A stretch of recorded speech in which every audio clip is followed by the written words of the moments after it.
Jai Hind everyone, welcome back to the Patriotic IS Gorakhpur. Let's start our daily current affairs session. We will start with GS paper 1.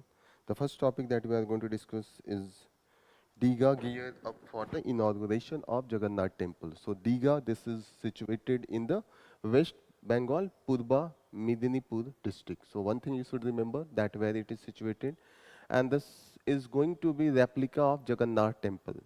So any one of you please reply that what is the history of Jagannath temple? Anyone?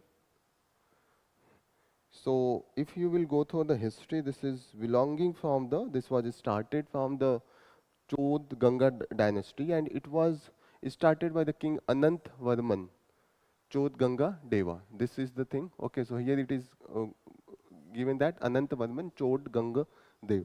Here, okay. And it was completed by the Angbhim Dev III. This was the thing. This was the Stone Ganga dynasty from where it belonged, and it was 12th century when it was started. So one thing that this is situated in the Puri district of the Odisha. This is common. And from which deities this belong? This is from the Vaishnavism. And in the Vaishnavism, the Vishnu in the form of Balbhadra, and he was with his sister Subhadra and his younger brother, that was the Balaram. Okay, so the three deities are there. You should remember, and here you should know that this is the Sudarshan Chakra also represented there. So these are the things where they belong. They are belonging from the Anantavarman Chod Gang dynasty. So this you should remember. It was started by the Anantavarman, and it was concluded and completed by the Anang Bhim Dev, Anang Bhim Dev III. So these are important for the PCS prelims examination. Beside that, what are the main unique feature of these deities? Normally you will see that the most of the temples and the idols situated in those temples in the Nagara style, they are made up of the stones and metals idols, main deities, that is into the Garbhagriha. Okay, but here you will see that this main deities, this was made up of the neem wood. So it is the wooden material that is used here, and this shows that there is the tribal tradition in this. Okay, so please remember that this is replaced every periodic way. This is replaced, and this is known as the now Kalevar. Now Kalevar, this overall, this is known as the now Kalevar, and this is done after 12 to the 19 years as per the what as per the astrological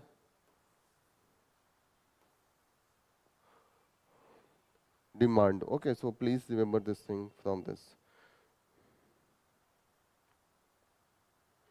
Just give me 1 second. My pen is not working, so it will take.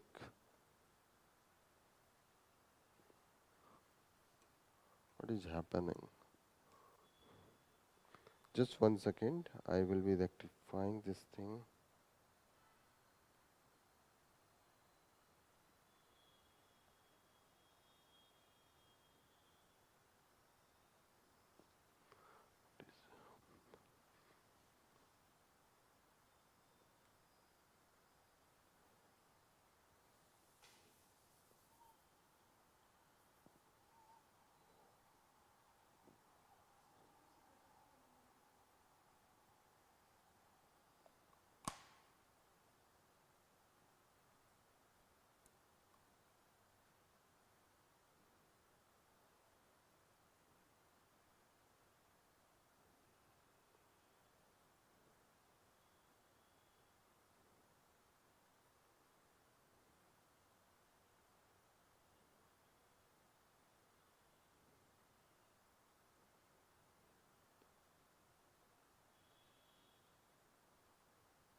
Just one minute. I will start the class. There is some technical glitch. We have taken pause.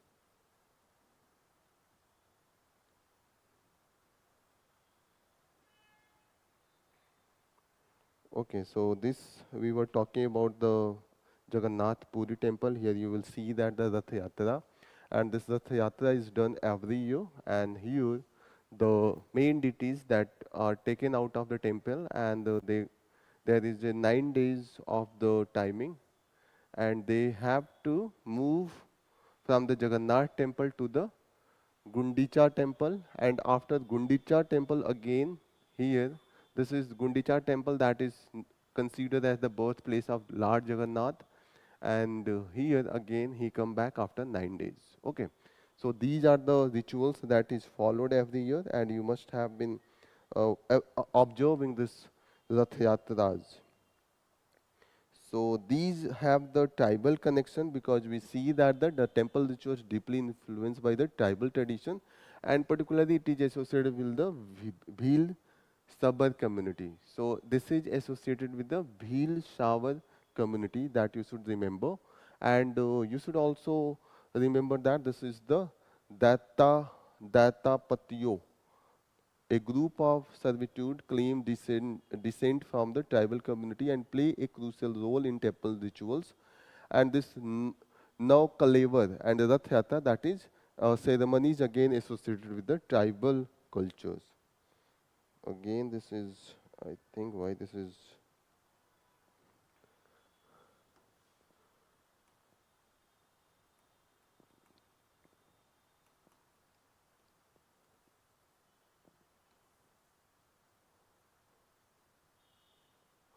Just hold on for 2-3 minutes. This pen is not working, and I don't know why it is not working.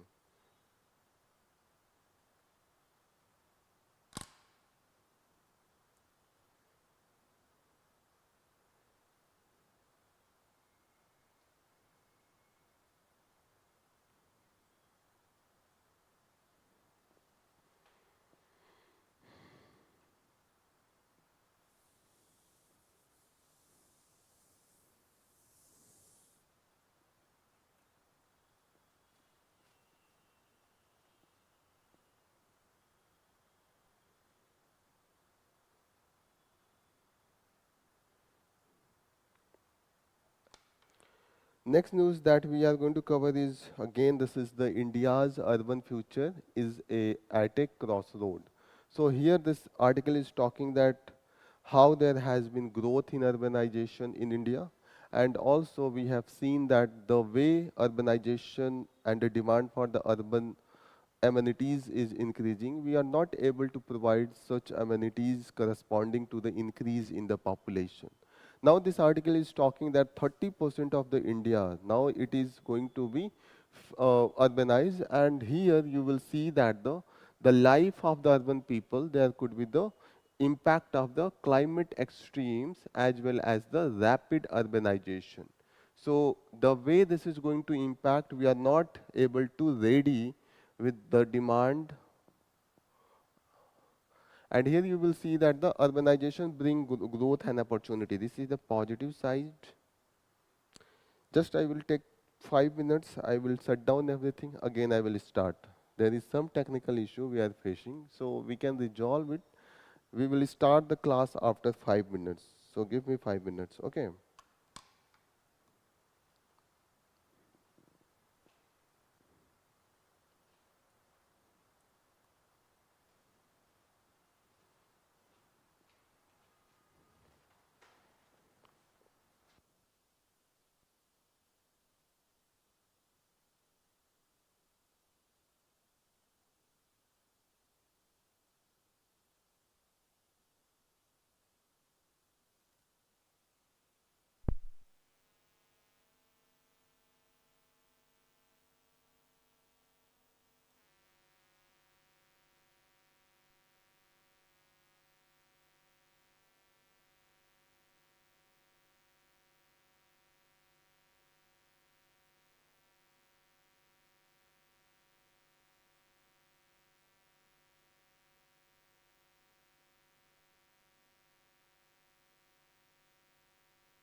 Okay, so now we will start again. There was some technical issue, that's why there was pause. So we were discussing that urbanization is increasing, and the same way we are not able to increase the demand, and demand for the urban space, demand for the different amenities in urban areas. So here it is given that the urbanization bring growth and opportunity. This is the positive thing. Wherever there is the urbanization, there will be the more shops, there will be the factories, services, offices. So it will provide the growth as well as opportunity. The chances of the employment will be high. However, you will see that there is the some of the negative impact. Wherever there is the urban area, you will find that the increased pollution as well as the traffic and congestion. This is the common thing.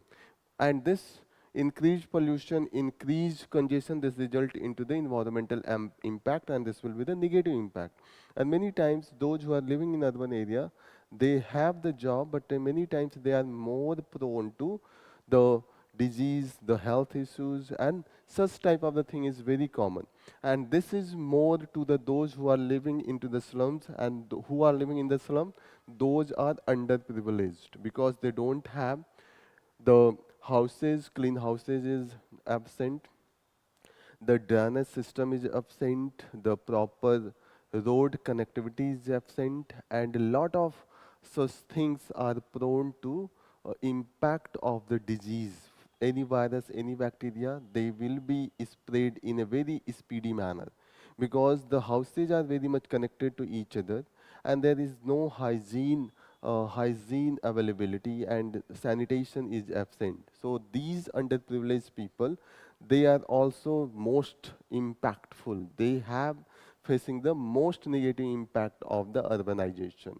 Beside that, you will see that the Sustainable Futures Collective Report recently has brought a report, and it has questioned that is India ready for the warming world, means the impact of global warming and the way India is going to face, will India will be able to face all these things? The question is that urban heatland, recently we have seen. So what is the urban heatland effect? Any one of you please reply. What is urban heatland effect? So you will see that the urban heatland effect, this is like the urban area, and this urban area have the concretes. They are filled up with the concretes, and that's why whatever the sun rays comes here, it will absorb in a high amount of the heat, and that's why in urban area the temperature will be high as compared to the surrounding area. Surrounding area, this is the village area. There will be a lot of trees. There will be the lot of cooling effect of these trees and the forest groups. But this urban area, this is totally concretized either by the buildings or by the different offices, roads, parks, everything will be there. Even the parks are concretized. So this will have the higher temperature, maybe 4 degree higher as for example, if think that Gorakhpur city, it has 25 degree centigrade of temperature. So here the surrounding area, it will be 22 degree, 3 degree lesser as compared to the this city area. This is known as the urban heat island. This will be like the high island around the sea heat or the less heated area. That is the village area. This is the urban heatland island, and this impact to the those who are residing in this urban area, particularly in case of the summer, there are so much heat stroke that are being faced by the people living in this area. Here you will see that the sustainable development goal, already we have the goal 11 that's talk about the inclusive, safe, resilient and sustainable urban space by the 2030. This is the aim under the United Nations FCC, and we want to achieve this, but still the concrete step to achieve this thing we have not, any of the concrete step we have not taken. Inclusive, you can see the urban area, this is not inclusive, this is very much exclusive. Those people who are rich living into the conclave, they are living into the societies, and those who are poor, they are living in the slum. The difference between the different services like the water, like the drainage, like the sewage, road, everything is absent into the this slum area. Here you will see that the safe for the women as well as the clean water, all this thing is absent. Safe for the women as well as the safe for the health impact. So these are impact.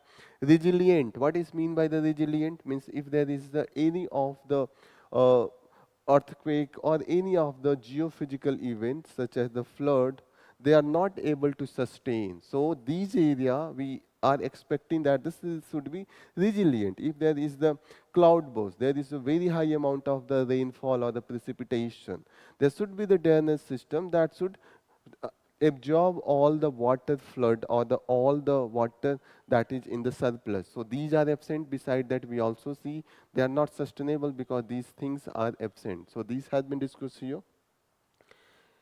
Beside that, it is discussing that the how the Niti Aayog in India we are dealing with. For example, Niti Aayog, we have the Sustainable Development Index, and it has brought near about 56 cities to evaluate. And for evaluation, it has brought 77 indicators. But these 77 indicators creating the confusion. And here you will see that but its sustainable development 11 component is limited to just 4 areas. These are the Swachh Sarvekshan, road depth, and Pradhan Mantri Awas Yojana urban, and water treatment. So these are the component that has been brought from the Sustainable Development Goal 11. Still, they are not being fulfilled in these cities. Okay. Beside that, we also have the ease of living index. Under that, we provide the ranking to the cities. 111 cities we have brought. So these are at the India level, and Niti Aayog is the driving force on these areas. Here on the global level, we have indices that is from the Mercer and the Economist. This is Resilient Climate Index, and it's offer that how Indian these indices or these reports, they are not focusing the ground reality of India. These are absent in this report. So these had been discussed here.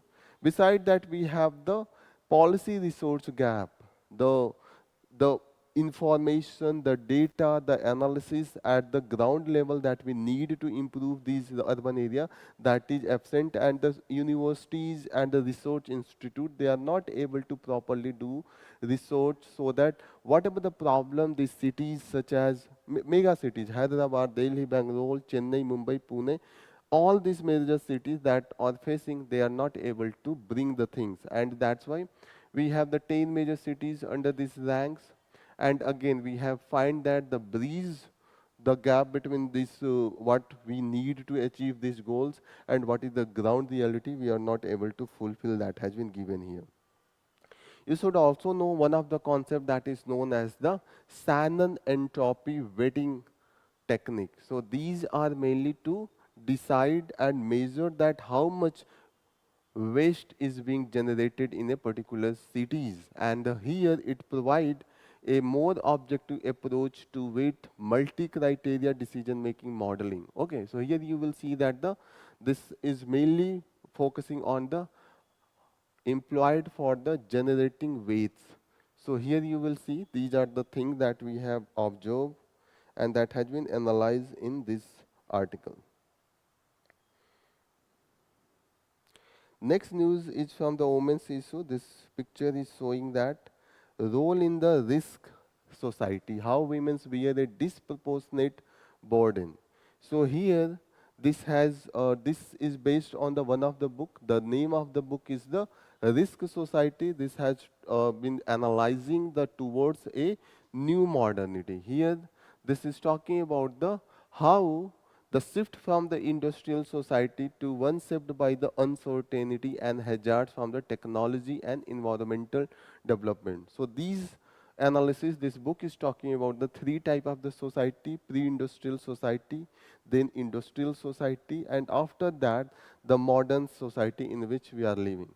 So here it is talking about the what type of the advantage and disadvantage into the pre-industrial society, how the change, there will be the change into the industrial society, and what will be the new frontier that will arise into the present modern society. So here this is talking into the perspective of the women's role and the impact on the women. So it is talking about the what will happen into the pre-industrial society. It is talking that the pre-industrial society, even it is less burdening for the women. But as we see that there will be the society that will come under the modernity. So there will be the more rise of the pollution, and there will be the more disruption into the disruption due to the geophysical phenomena such as the earthquake, flood, and so thing. And this will have the disproportionate burden on the women, because women have to take care of the house, and women have to go and they have to fetch the water. And if there will be the drought condition, or there will be the flood condition, the scarcity of water, it is to be the most of the responsibility that will go to the women. In the again, you will see that the women's where the society where they are mostly not that much forward. They don't have the gases or the LPG connections. In such cases, they need woods for the cooking food, and they have to fetch again. They have to arrange the wood for the cooking purpose. Again, even due to the cooking, and there will be the emission of the polluting gases, so that will be impacting the women's health.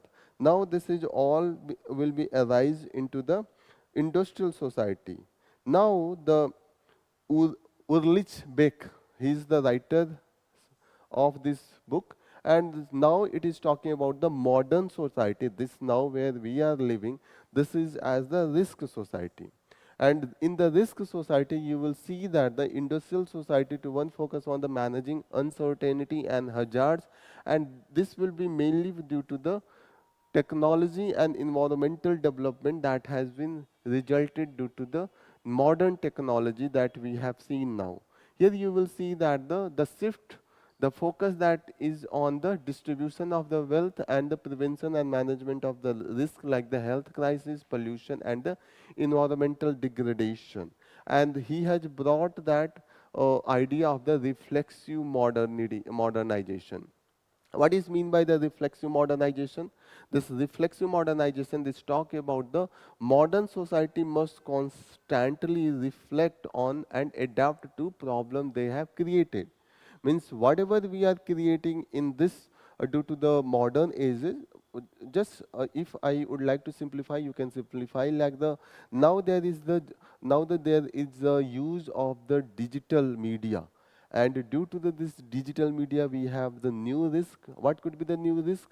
New type of the cyber crime, new type of the cyber scams, new type of the vulnerability due to the use of this digital media by the children, the vulnerability of the women due to the use of this media. Again, you will see that the violation of the privacy and the right to privacy, again, this has been intensified because the people living in the very distant place, they are entering into the your bedroom due to this modern technology. So here you will see that this concept of the reflexive modernization, this talk about that now the human will need to constantly knowing that what are the new risks that is arising and how we need to adapt to the new risk that has been arising. And again, here you will see that it will be more impactful for the women's. Burden on the women will be more. Here this is talking about the industrialization and industrialized society. In that society, there are the risks like the nuclear energy and the risk that is arising due to the use of nuclear technology, radiation, and the health hazard that is arising due to the nuclear fission and the radiation. Fossil fuel use, again you will see that the global warming, again this has brought the nuclear explosion, pandemics, and the climate hazards into this modern industrial society. So here you will see that beside identifying three distinctive epoch of the modernity, industrial society, and the risk society, here it has brought that what was the main issue of the pre-industrial society.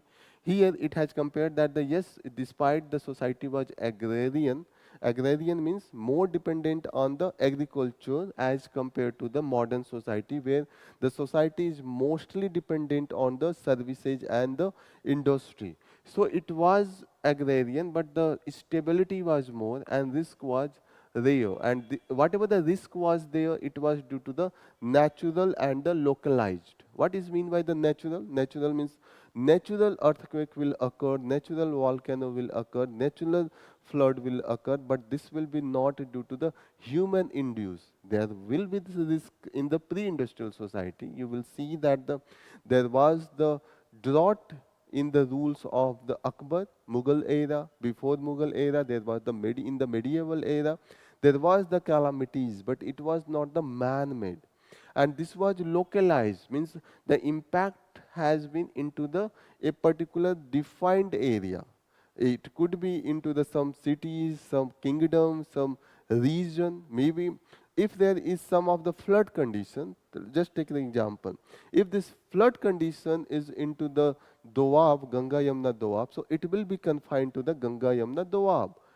It will not spread to the other area because the connectivity and globalization was not that much in that particular time before the pre-industrial society.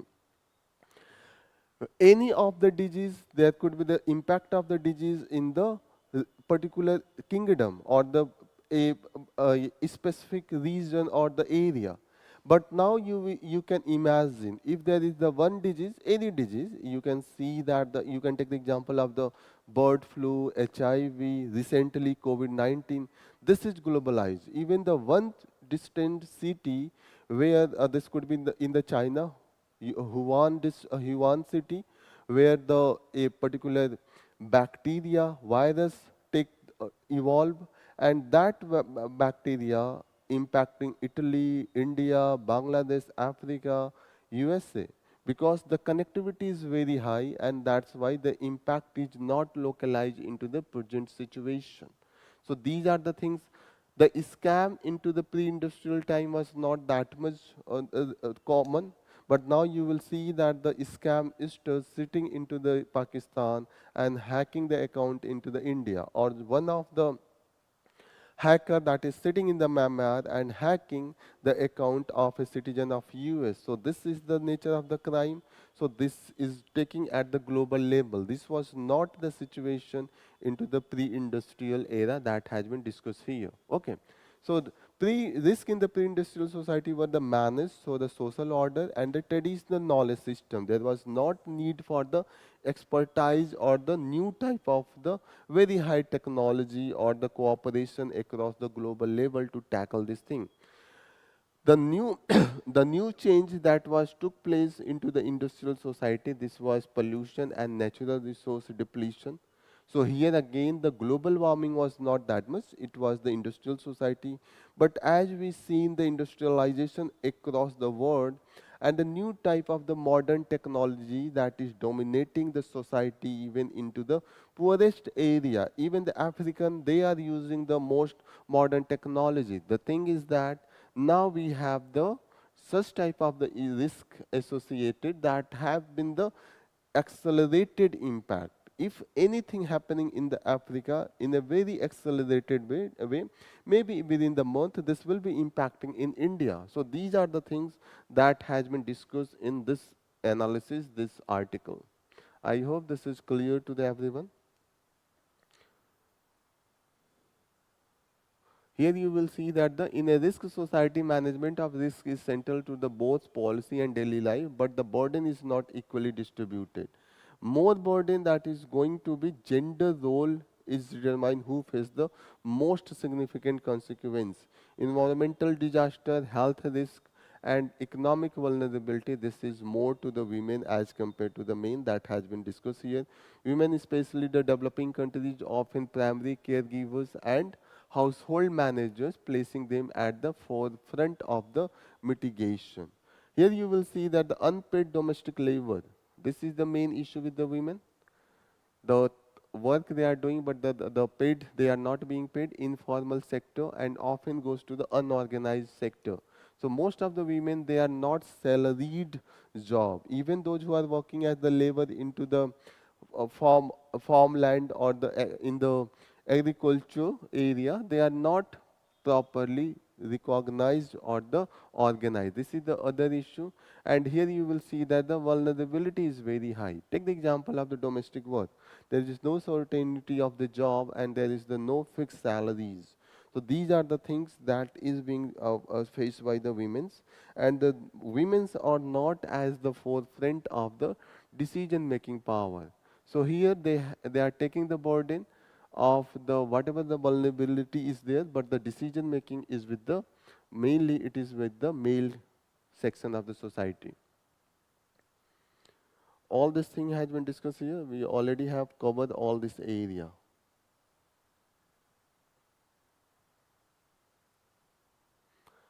So this is all about from this news analysis. It has covered in a very comprehensive manner. You can use in GS paper 1 where society is the syllabus part. You can also use in GS paper 3 where you can talk about the impact of the industrialization or impact of the environmental pollution on the women. So there is the gender angle. Beside that, it could be used into the essay. Okay. Next news that is talking about the Japan and Vietnam sign agreement on the semiconductors clean energy. So what we can do, just we will try to locate these two countries into the map. Please open your map and open the map of Asia. So we will go into the Asia. We'll try to locate two countries, that is one is the Vietnam and one is the Japan. Already we have located Japan in our previous classes. So, just in a very quick manner, we will again locate where is the Vietnam. So Vietnam, you can see this is the Vietnam here. Are you able to see this Vietnam? Most of the part of Vietnam, this is the coastal area. This is the Vietnam, I hope. This is Vietnam. This is the Chinese area. Okay. So this is Vietnam. In the maritime area, South China Sea is making the border. What is the capital of Vietnam? Hanoi is the capital. So it has the maritime border and it is making border with the Cambodia as well as the Laos. Laos is the landlocked area. Cambodia has the sea maritime border. Gulf of Thailand is here. This area is of the Thailand. Okay. So here two countries are making border with the Vietnam, Laos and Cambodia on the western side. On the northern side, it is the China. So three countries, and this is the maritime area, that is the mainly South China Sea. And due to the claim on this South China Sea, there is the conflict with the Vietnam. Okay, so I hope this is clear. Now we will locate Japan. This is the Japan, capital of Japan, Tokyo. Sea of Japan, this is on the eastern side, and on the this is on the western side, eastern side, it is the Pacific Ocean. Pacific Ocean is on the Hiroshima and Nagasaki, this is on the southern side, and Tokyo, not the, this is in the middle of Japan, at the mid of the Japan. Sakhalins, this is the area, this is area of the Russia. There is the conflict or to the claim with the this Sakhalins with the Russia and Japan. Kurils Island is also disputed between Japan and the Russia. The two area, Vladivostok, this is the China Vladivostok, that is connecting point with the India, and we want to make a maritime corridor to connect China, India, Chennai to the Vladivostok. Now we will see the physical map. So in the physical map, you will, are you able to see that Annam range? This is the mountain area. This is making the border with the South China Sea. So please remember, Annam range, where is the Annam range? This is into the Vietnam. Mekong River, this is flowing here. And Mekong river that is, now it is drainage that is making the mouth with the South China Sea. So please remember this Mekong River, this is flowing through the Vietnam. Is it flowing through the Vietnam, or this is flowing through the Laos and Cambodia? Yes, it is flowing through the Vietnam as well. This is making its delta at the Ho Chi Minh city. Ho Chi Minh was the freedom fighter of Vietnam. So this is coming from the Cambodia, and this is meeting in the, where meeting? South China Sea. What is meeting with the South China Sea? Mekong River. The name of the river is the Mekong, and Mekong is coming from the where? Cambodia, and it is making delta in here. I hope this is clear. Mekong River is very famous. Many a times it is being asked. We have a project with India that we want to connect this Mekong to the Brahmaputra, but still we are not working on this. Next important news that we are going to talk about, the massive power outage hit part of Spain and Portugal. So we will locate the Spain and Portugal into the map. Mainly location based question is being asked into the prelims as well as mains. So please open the map of Europe. By anyway, you should have the idea of map of every city, every country of the major countries of the world, or not every cities, but at least the main cities, the capital cities of the world. So we are talking about the Portugal and Spain. So you will see that the most important thing that we ever go to the Spain, and this will be the Strait of Gibraltar. So Strait of Gibraltar, this divide Africa from the Europe, and this connect Mediterranean Sea with the Atlantic Ocean. I hope this is clear to the everyone. You will see that the Portugal, this is small as compared to the Spain. Spain is this larger area, and Spain is making border with the France on the northern and the northeastern sides. Here you will see that the Bay of Biscay. So Bay of Biscay, this shares with both France and Spain, both share the Bay of Biscay.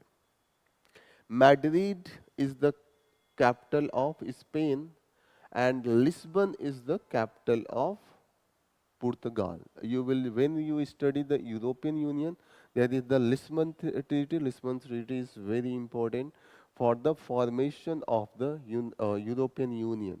Okay, so these are the things today you have to remember. This Gibraltar, Strait of Gibraltar is important. Madrid, that is the capital of Spain. Spain is larger as compared to the this Portugal, and this Spain is making border with the France, not the Portugal. Portugal is making border with the only one country, that is the Spain. Portugal, Portuguese that started their seafarer, that was started from the Portugal, and India first colony that is coming from the Europe, that was from the Portuguese, not by the French or the Britain. The Portuguese, they first came into the Goa, and they were the largest to stay into the India. British, they stayed for the 200 years, but the Portuguese stayed India for the 400 years, you should remember. I hope this is clear to the everyone. Now the physical map of the Spain and Portugal. So here it was the Portugal, and here it was the Spain.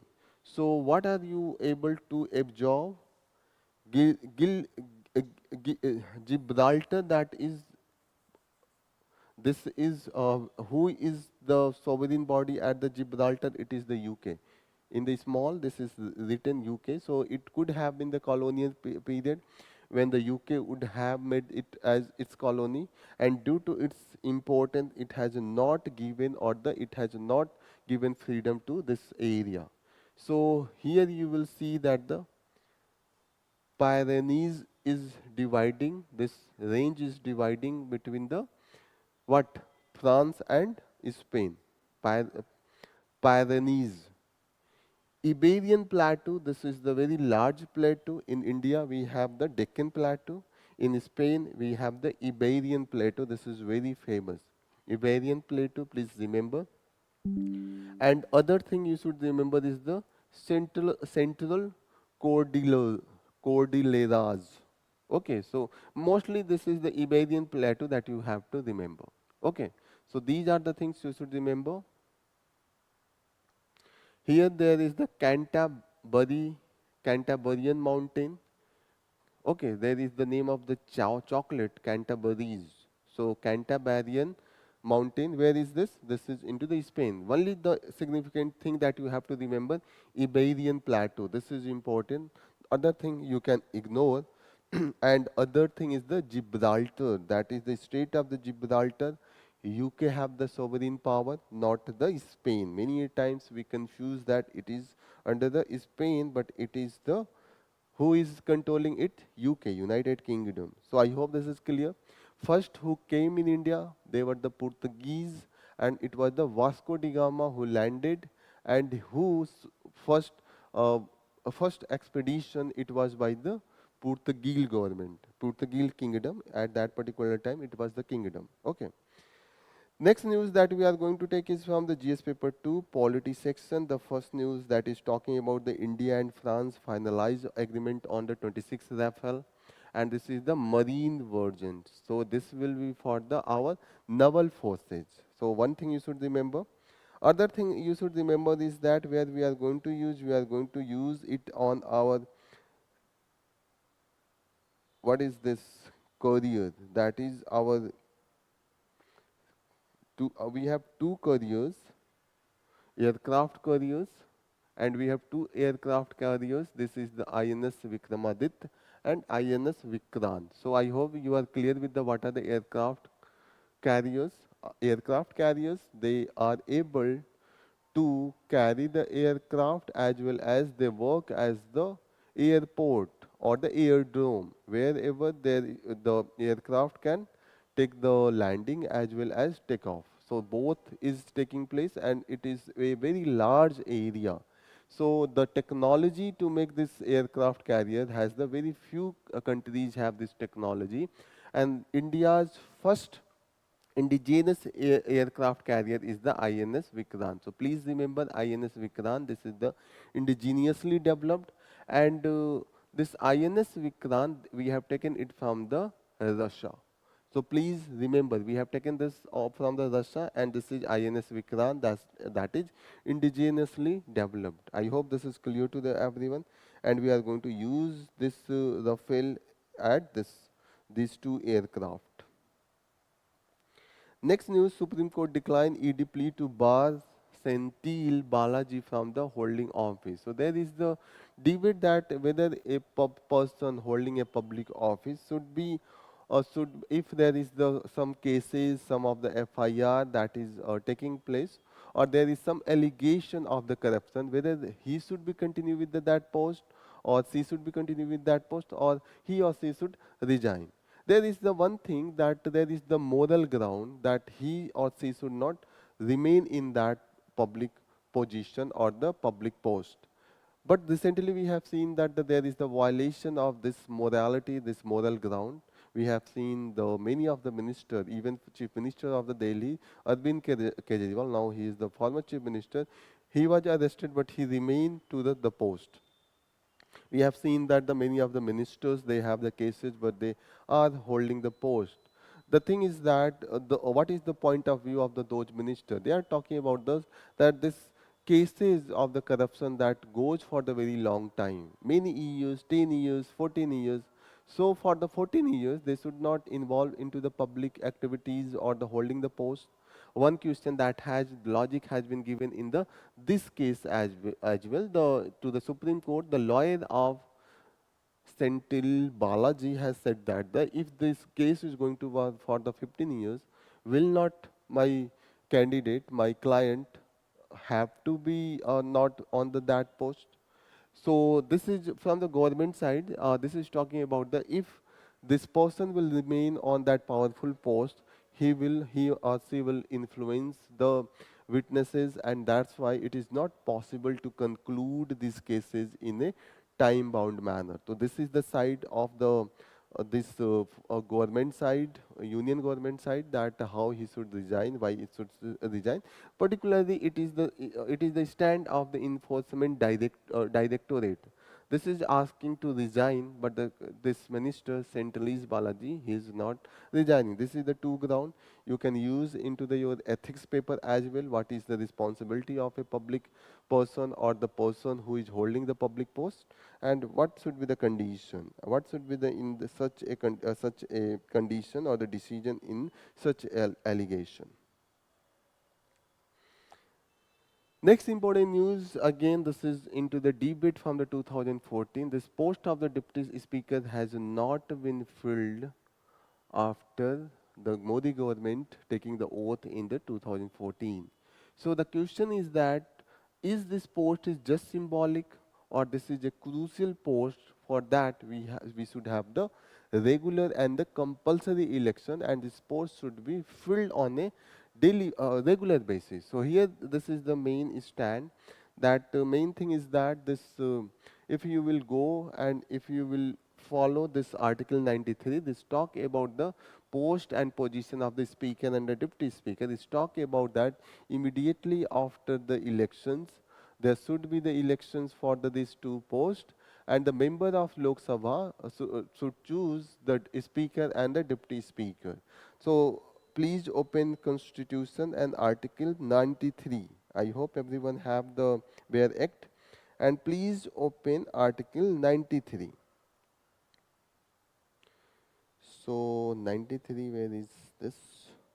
Okay, we have arrived. This is the 93. This is talking about the speaker and deputy speaker of the House of the people, and here it is talking about there should be the speaker and the deputy speaker, and just after the elections the House should choose another member. If even in the case of the vacancies, it should be immediately choose the speaker and the deputy speaker. So this shows the importance of this post.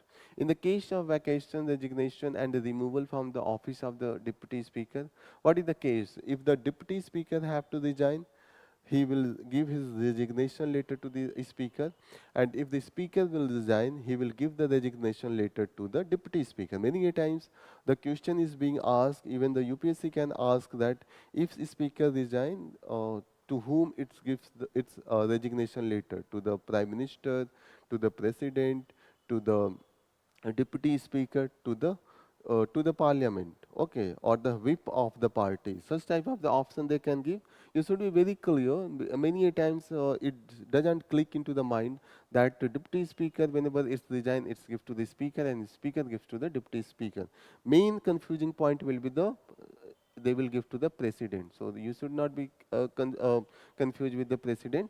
It should be the speaker and the deputy speaker respectively. If they have to be removed, what is the majority that is needed? Again, here is the very special majority that is known as the effective majority, and in this clause it has written that the majority of all the then member of the House. So what is mean by the majority of all the then member of the House? Then member of House means we have to exclude those who have, if there is the vacancies or the seat has not fulfilled. So think that if the total number of the members is 553 and 8 people have not elected or filled with the seat, so the effective number of the will be 535. So if we have to arrive at the majority, so it will be 250 plus 17. So it will be 267. 268 will be the majority. So in the normal case, it is less than the absolute majority. Normal case, even if there will be all seats are filled, it will be 272. I hope this is clear. So this will be lesser than the absolute majority, but it will be higher than the simple majority. I hope this is clear. You should not be confused with the effective majority or the then member of the house. So this you should be clear. Whenever there will be the removal process, these two officers should be given the notice and 14 days before when the cases will be start. The proceeding will start, and here you will see that until immediate before first meeting of the house, when the speaker resign, speaker remain in its post until and unless there is the new house is elected, and just the meeting of the first meeting of this house he resigned, and there will be the pro tem speaker for the new elected house. So please be very careful on these terms. So here in this article it has discussed that the need for the deputy speaker. Most of the time we had the deputy speaker for the first time in this previous government, and this NDA2 government is ignoring the office of the deputy speaker.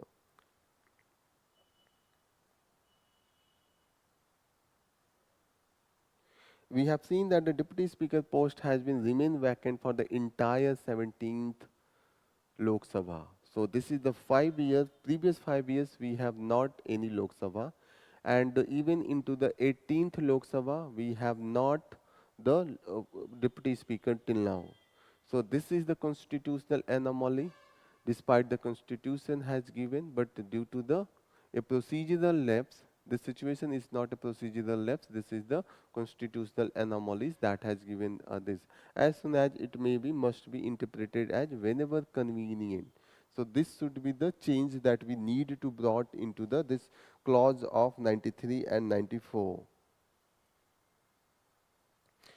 So that the interpretation by these parties will not be a regular process. Next news that we are going to take is the not strong enough on the Pahalgam terror attacks and the UNSC just making the statement from the United Nations Security Council. There is need for the concrete decision and the concrete steps so that we can make or we can bring the culprit of this terror attack to the justice, and there is need for the international pressure because there is the hand of the state actors, and particularly if you will say it is the Pakistan that is there is the some of the terrorist activities and some of the terrorist bodies they are clearly involved in this. Okay, so here it has been discussed all this thing how there should be the proper pressure that should be the from UN and all the permanent member as well as the non-permanent member. Non-permanent member now include the Pakistan as well. So please remember this thing. Here, this is the conclave that has in the news, and this conclave in the news because the death of the Pope. So Pope Francis died, and there will be the election process.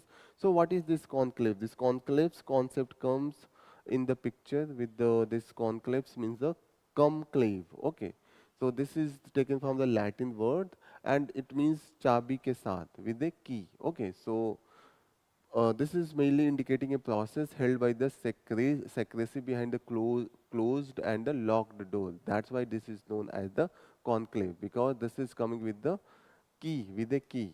So this process of electing the new pope is very much mysterious, very much secret, and here the conclave, and this is done by the a electoral process, and in the election cardinals are given selected as the electorates, and there is the condition that the age of these cardinals should be around lesser than 80 years. So who will be the cardinals? Cardinals will be those who are aged below 80, and they are the representative of the Catholic Church across the world. So this is the thing you should remember, and this you should remember that this is taking these cardinals are taking participation from the across the world, and maximum number it is the obvious this will be from the Europe. Most of the Christian countries they are situated, and this Vatican City, this is the main house to take the decision with respect to the Catholic Christianity. So this is coming from the Europe, but you should remember that the second position is coming to the Asia. Asia has the second largest number of these cardinals. These the cardinals they will elect the new pope. Okay, so please remember this thing. And we have the 23 numbers. If the question comes, do India have also the cardinals? Yes, India have this time cardinals, and the number is 4. So these are the things for the pieces you should remember. How much cardinals they are coming from the India? This is the 4. Please remember this. So there is the very mysterious things that happens whenever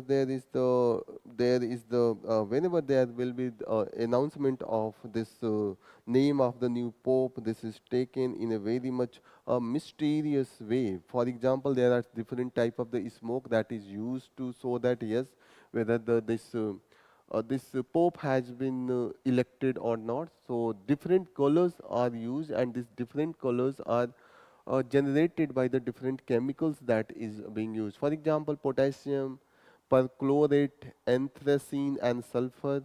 And sulfur for the black smoke, lactose and the pine resin for the white smoke. This is used for the different messaging. In the previous time they were showing that yes, there is the some of the divine thing is happening to show this different type of the color that is the common person is unknown to those areas, so they are the use. But now due to the spread of the science and chemistry, everyone know that there could be the different type of the gases, different color of the gases, and anyone can generate. But at the initial time, they were showing that they are very much associated with the some of the divine power. So you can see that again, the same thing is explained here. Now we will go to the GS paper 3. The first news that is talking about the GS paper 3. This is talking about the at least 3% growth in the March IIP falls behind the estimate. So what is the IIP? This is the index of the industrial production. This is the measure that we predict for the short time of the indication of the our economy. So this include the different area. The first thing that is the major area, there is the 8 core industries, and it is from the fertilizer industry to the chemical industry. And yes, it is also include the electricities and other areas, steel industry, coal industry, all they are the 8 industry that have 8 industry, and this account for the 40.7% of the total industrial production. And if there is the impact on these 8 industries, so overall it will be impacting the scenario of all the economy in the India. So please remember this thing. Next news that we are going to take is the in 2024 India's military expenditure was 9 times that of the Pakistan. So you can imagine the expenditure of India. This is $86 billion and Pakistan is spending this $10. So you can imagine that in the defense, India and Pakistan there is no comparison. And India is now at the 5th position at the global level into the defense expenditure. You can imagine. So if I will ask 5th position, so it is obvious that the 3 top position will be US, China and Russia. If I ask you to who is the 4th largest country who is spending at the global level on the defense, so what will be your answer? Anyone? So it is the Germany. So please remember 3 you can imagine US will be first, then it will be the China, and after China it will be the Russia. And after that it is the 4th is the Germany. So please remember. So here it is given the top 4, and after this 5th position is of the India. This top 4 they spend 1635. So you can imagine if compared with the 1635, the India's expenditure is still very low, but as compared to the Pakistan it is the 10 times. So compared to the Pakistan, and the angles here whenever comes it will be with the Pakistan and the China angle. China has the 3 times more expenditure as compared to the India. For the India it was 85-86, it is the 314 billion from the China. So you can imagine. So there is the check and balance type of the thing. China is accounting for the 50% of the military expenditure in Asia and Oceania. Oceania include the New Zealand and Australia. So military expenditure of the Europe, this has increased and this has become 693 billion, and it is mainly coming due to the Ukraine war and mostly coming from the UK, France and Germany. Germany is now the major holder of the defense in the Europe. Next news, that is from the Science and Technology. A study reveals urban spider create web to block the noise. So we know that nowadays we see that the frequent increase in the noise pollution, and we have seen that this spider, they are very much mysterious. And from the very ancient time, spider has considered as a very intelligent species, and you can imagine that these thing that we are inventing, that is not to the human only. Many other scientific thing that is being done by the other species as well. Like we are making the technology, these spiders, they are making the technology in a very natural way. They, here you will see that they create their web, they built their webs, cobwebs, in such a manner that filter out the loud ambient vibrations. You should know that the spider doesn't have the ears. So this can be asked into the prelims specific to the UPSC. So they don't have the ears.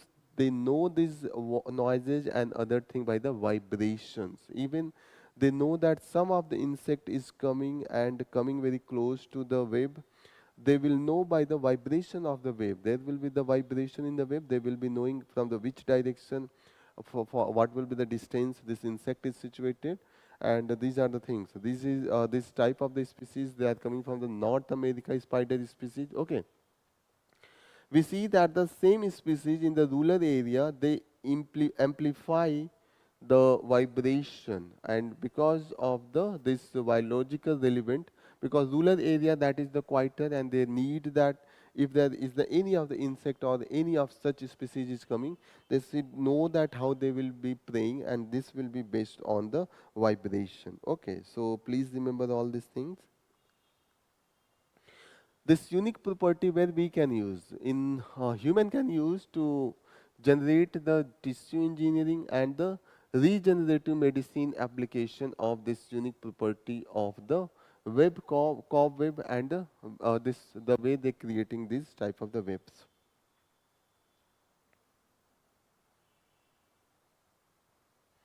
How they do, they create this wave in such a manner that will dampen the energy, and that will a broader range of the frequency.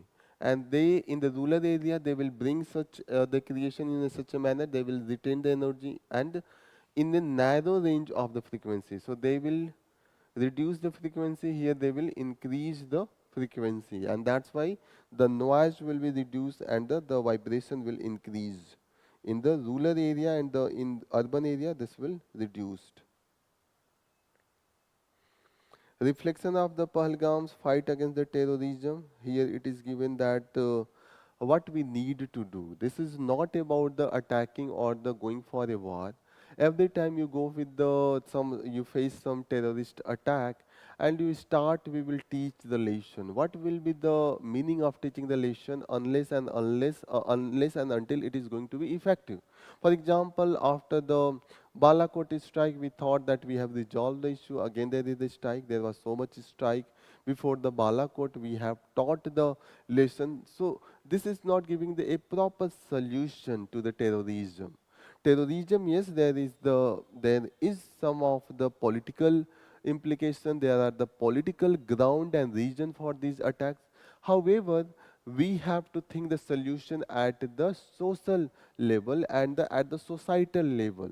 And most of the thing that most important thing that we should think that why these people, these children are going to be involved in terrorist activities, because of the ideology, the way this ideology is the conveyed. So we need to teach our students so that they can rationally differentiate between the different ideology and what ideology is beneficial for the society. So most important thing that these people, these terrorists, those children, those who are joining the terrorism, They are unemployed, uneducated, and unexposed to the world beyond an echo's chamber. So here it is talking about the an echo's chamber, means one type of the ideology. If the people are aware of the different type of the ideology, they will be knowing that what are the drawback, what are the advantage of the different ideology. So these children, we should start making foundation from the very at the very primary level of the education. So what we need to do, the first thing you have to work, we have to work at the employment, education, and we have to expose these children with the different type of the ideology, what are the repercussion of these ideology. Here you will see that the such type of the terrorist activities is also due to the poverty, poor schooling, broken homes, and lack of the community intervention. The community is now, they are living in the four wall, and due to this we are not interacting with the different members of the society, and this result into the radicalization. Means Hindus have created their own cocoons, they are talking to themselves. Muslims have made their own cocoons. They are not interacting with the other side of the society, other side of the community, and that's why these are the things that is creating the confusion. There are some so many stereotypes that is strengthened if you are not interacting with the different type of the community member. So first of all, we should start with the poverty eradication. After that, we have to make our schooling more stronger and stronger, not only by the infrastructure, but quality education should also be the part of this. And we should also try to bring the our families, our main, the way we are making our family, this should be the more connected to the each other, more democratic to the each other. And beside that, community should also interact with the each other. Muslims should know what are the principle of the Hindus. Hindus should know what are the principle of the Muslims. Christians should know what are the principle and the doctrine. So we should know each other's. The education should be at a very broader level, and we should also teach our our children that they should also be tolerant about the others type of the view. And this view should, if some disagreement is there, if someone is not agreeing with your view or opinion, you should also try to resolve this into the peaceful manner and into the debate and the discussion, not by the violence. Violence is not the solution that has been discussed here. Here we should, you should know that we forget that the an important battlefield is the classroom and the neighborhood where you are living. This is not the battlefield that you are going to fight into the Kashmir border or the Chinese border. And here you should try to truly fight the terror and reimagine the education system and expand the grassroots vigilance. You should be, for example, at the very initial level, if there is the mental distress of our children or the students in the schools, we should have the teachers who can handle this. If you are not going to handle this, mental stress will be resulting into the some of type of the stereotyping, and finally it will result into the radicalization. So our curriculum in the school, this would include the moral courage, empathy, and the shared humanity. So these are the things we should teach to our children. And conflict resolution, not our children, children across the world, even those who are living in the Pakistan, they should have such type of the education system. Peace building and the media literacy is very important, because the media is also not that much genuine in such a time. So here we need to teach our children that they should disagree without the violence and challenge dangerous narrative. So if there could be the narrative, one side of a community creating some narrative, you should ask the question. We see that such type of the narrative, that such type of the thing, that is stories going on in our society, that how the Muslims, they are increasing the population. We agree on the thing, we become very angry, but we do not ask question that across the world there are other Muslim countries where such type of the thing is not there. This is dependent on the education level, not the radicalization or not the religion. So these type of the question we should we should start teaching our students, our children, that they should also ask the counter question to the narratives.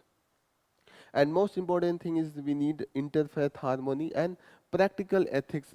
Okay, so here you should bring all these things. This is very important for the GS paper 4 of our syllabus.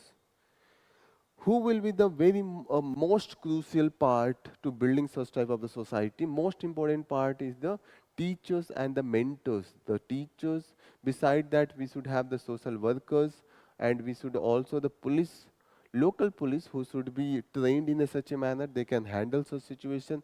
Mental health professional are also integral part of our schooling system. They should have the counseling, and the former offenders who have been reformed and he has been brought integrated with the society, they should be also part of this thing. Okay, beside that, what should be careful whenever in the schools, deviant behavior of the students, absenteeism, peer group patterns, sudden behavioral shift, why the children is behaving in a very different manner, thus he is thinking about something, or someone is misguiding the children. All that should be the frequently observed, identified and rectified. These are the things that we have to do. We also have to be educate budgetary allocation to rehabilitative camps. Whenever there is the some of the children, some of the delinquent, they have involved in some of the crime. If they are into the counseling centers. So rehabilitation is also important. They should be integrated immediately to the education system, and further their careers should be built up. So rehabilitative camps, and the government have to provide the adequate budget to this area. Besides that, the government should also bring the budgetary allocation in a proper manner, like the sports, vocational training, therapy, theater therapy, supervised social engagement. And here we should directly give these allocatory allocation to the main head of the schools, like the principal and also the trainers.